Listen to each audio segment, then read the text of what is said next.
ఇంట్లో వండిన కర్రీ నచ్చినప్పుడు కర్రీకి సైడ్ డిష్ ఏదో ఒకటి ఉండాల్సిందే. ఇవాళ ఇంట్లో గోరుచిక్కుడుకాయ కర్రీ చేశాను. సో ఆ కర్రీ అయితే ఎవరికి నచ్చదు. మేము ఆ కర్రీ తినలేము అని చెప్పలేక పాపం సైడ్ డిష్ గా ఆమ్లెట్ చేయమని అయితే అడిగారు. కర్రీ వండిందిగా మేము తినమని చెప్పేస్తే నేను ఎక్కడ బాధపడిపోతాను అనుకున్నారేమో పాపం. సర్లే వాళ్ళ బాధ చూడలేక నేనైతే స్పైసీగా ఆమ్లెట్ చేద్దామని అయితే అనుకున్నాను. సో ఎప్పుడు ప్లెయిన్ కాకుండా అప్పుడప్పుడు ఇలా స్పైసీగా కూడా చేసుకోవాలి అని చెప్పేసి ఫస్ట్ అయితే నేను చిన్నగా ఆనియన్స్ అయితే కట్ చేశాను.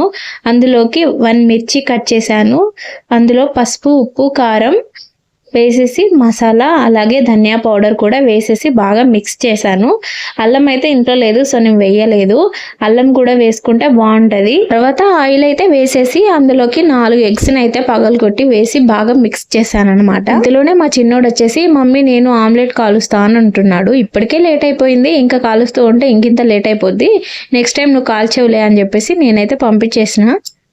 తర్వాత ఆమ్లెట్ కాల్చుకోవడానికి అయితే నేను స్టవ్ మీద పెనం అయితే పెట్టేసిన. కొంచెం హీట్ అయిన తర్వాత మీడియం ఫ్లేమ్లోకి అయితే అడ్జస్ట్ చేసుకొని అందులో కొంచెం ఆయిల్ వేసేసి ఫస్ట్గా నేను ఆమ్లెట్ అయితే వేసుకుంటున్నాను. ఆమ్లెట్ పల్చగా పోసుకోవడం కన్నా ఫ్లఫీగా చేసుకుంటే కర్రీస్లోకి తినడానికి చాలా బాగుంటుంది.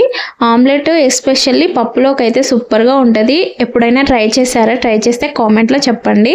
మీకు ప్లెయిన్ ఆమ్లెట్ ఇష్టమా లేకపోతే ఇలా ఫ్లఫీగా తినడం ఇష్టమా నాకు కామెంట్లో చెప్పండి. ఆమ్లెట్ అయితే రెడీ అయిపోయింది, ఇంకా తినడం. ఇంతవరకు చూసారు కదా, ఒక లైక్ ఇచ్చేయండి. అలాగే వెళ్ళే ముందు ఛానల్ అయితే సబ్స్క్రైబ్ చేసుకోండి ప్లీజ్.